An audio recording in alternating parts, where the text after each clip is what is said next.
الساعة اللي معايا دي الإصدار الجديد ومختلفة تمامًا عن كل الإصدارات اللي فاتت. شكل الساعة بيدّيك إحساس premium كده وأنت ماسكها. لون الساعة اللي معايا لونه silver شكله حلو أوي. حواف الشاشة مش كبيرة أوي ولا صغيرة برضه. ألوان الشاشة حلوة جدًا. الساعة طبعًا لوكو ومسامير ومقاس ال49 مللي، ومكتوم من جوّه الX8 Ultra Plus. بالنسبة للميكروفون مكتوم شوية وبتحتاج تعلّي صوتك عن الوضع الطبيعي، ده في الأماكن الهادية، أمّا بقى في الأماكن الزحمة فمش أفضل حاجة خالص. أنا جرّبت منها كذا مكالمة وما كانتش بتقطّع معايا خالص. جودة الزراير حلوة، هتستحمل معاك في الاستخدام. طبعًا الساعة فيها الalways on display وشكلها بيتغيّر على حسب الخلفية اللي أنت مشغّلها، وتقدر تلغيها من الإعدادات لو أنت عايز. ولو ما تعرفش أنا شغّال تاجر والساعة بابيعها بسعر أقل من المحلات، والساعة اللي استخدمتها للتصوير متاح للبيع بسعر 670 جنيه. لو حابب تتواصل معايا هاسيب لك لينك الإنستجرام في وصف الفيديو. إزاي بقى تفرّق بين الساعات الأصلية والكوبي؟ الكلام اللي على العلبة بيكون بارز، والساعة اللي على الإيد الراجل دي بارزة، ولون العلبة بيكون برتقاني مش أصفر فاتح ومش أي لون تاني. وطبعًا أي شركة تانية غير ويتفيت برو بتكون كوبي. وعامةً في أي منتج لو لقيت جودة الطباعة مش حلوة بنسبة 80 90% كده هيكون كوبي. محتويات العلبة: موجود كتيب التعليمات، تحتيها الستراب والشاحن الوايرلس، ودي ورقة الضمان، وطبعًا الساعة. جودة الشاحن نضيفة والستراب جودته حلوة. سعر الساعة في المحلات حاليًا ما بين 850 لحد 1000 جنيه على حسب المكان اللي أنت هتشتري منه. ندخل على الساعة من جوه. سوفت وير الساعة مريح جدًا في الاستخدام، أنا شخصيًا كنت مبسوط وأنا باستخدمها. من فوق في البلوتوث وبيظهر العلامة دي لما يكون متوصّل، وفي تختار البرنامج اللي هتدفع بيه عن طريق الNFC. أيوه أنت سمعت صح، الساعة بتدعم الNFC وتقدر تلغيها لو أنت مش عايزها. وفي خاصية لو المَيّة دخلت للساعة هي بتخرّجها. بيقولوا إن الساعة بتدعم معيار مقاومة مَيّة IP67، والمعيار ده كبير مقارنةً أصلًا بسعر الساعة. وحتى لو فيها معيار المقاومة ده ودخلناها مَيّة هتكون على مسؤوليتك الشخصية أنت. ندخل على الصوت، تقدر توطّي أو تعلّي الصوت. جودة الصوت الساعة قريبة من الموبايل، هلو الصوت كويس لو عايز تسمع حاجة وما تزعجش اللي حواليك، ودي تجربة الصوت في الأماكن الهادية.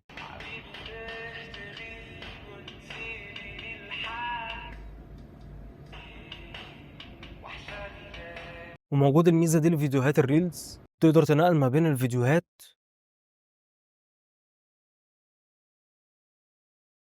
توطّي أو تعلّي الصوت. ومن الجنب التاني في وضع النوم، تقدر تقفل أو تفتح الalways on display، ودي قفل الشاشة لو اديت الساعة مثلًا لأخوك الصغير ومش عايزه يلعب بيها. هتقدر برضه تلغيها من ضغطة مطولة على البكرة. وفي وضع توفير الطاقة، بس لو شغّلت كل الخصائص بتتقفل وبتشوف الساعة والتاريخ وعدد الخطوات بس. لو عايز تلغيها برضه هتدوس ضغطة مطولة على البكرة. والساعة فيها مستويات من الإضاءة، إضاءة الشاشة في حدود 300 نيتس تقريبًا. لو أشعة الشمس مباشرة عليك كده هتحتاج تخبّي الساعة عشان تشوف كويس، ودي الNFC. وفي البحث عن التليفون بيخلّي التليفون يطلّع صوت. ومن الناحية اليمين ضربات القلب، معدل النوم، وحاجات طبعًا متابعة الصحة، وتقدر تقلّب الأغاني اللي أنت مشغّلها. خلّي بالك ما تقدرش تعتمد على الساعة نهائيًا في قياس ضربات القلب أو ضغط الدم، لإن الساعة من ورا لونها بتزيد وبتطفي وبتطلّع لك أرقام عشوائية، وبتبقى قريبة جدًا من 120/80. وتقدر تضيف أو تمسح اختصار، ولو عايز تشيل اختصار ضغط مطوّلة عليه. ومن الجنب الشمال اختصارات تقدر تضبّطها زي ما أنت عايز.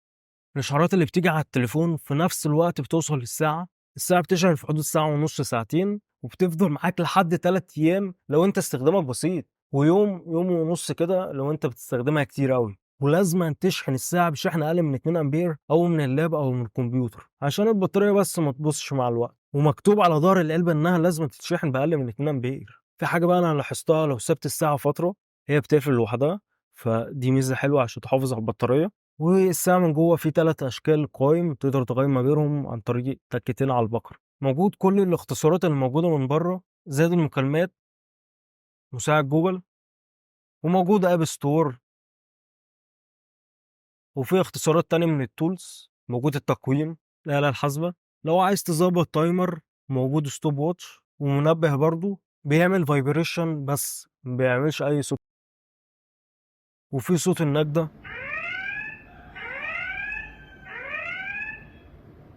ضغطة مطولة على البقرة بيفتح حاجات بتاعة النجدة، وتقدر تعمل منها مكالمة طوارئ على طول. ندخل على الإعدادات. أول واحدة بتاعة الهولو زون ديسبلاي لو عايز تلغيها، وتقدر تخصص وقت قفل الشاشة بعد مدة معينة، وكل حاجة تخص الإضاءة وشكل القوائم. وموجود لغات تانية كتير الساعة بنظام ال12 ساعة وال24 ساعة تقدر تغيّرها من هنا. هنا بقى تقدر تخصّص كل زرار بيعمل إيه. الزرار اللي على اليمين ضغطتين مثلًا بيفتح الإشعارات أو الطقس، في حاجات تانية كتير، وموجود ضغطة مطوّلة، ونفس الكلام على الزرار الشمال، وتقدر تضيف اختصار واحد بس، ما فيش ضغطتين ولا ضغطة مطوّلة. موجود تذكيرات ممكن تفعّلها من الساعة زي شرب الماء، وقت أخذ الدوا، في حاجات تانية كتير. موجود كمان وضع عدم الإزعاج، وفي باسورد للساعة، وموجود معلومات عن الساعة. تقدر تطفي الساعة وتعملها ريستار أو ضبط مصنع. طيب إزاي بقى تقدر تضيف خلفية من التليفون؟ هتحمل برنامج ويت فيت برو وهتدوس على الديفايس. الخلفيات دي بتكون بفلوس، وتدوس عرض المزيد، هتدوس هنا وبعديها هنا، وبس كده هترفع الصورة وتختار نوع الفونت ولونه ومكانه.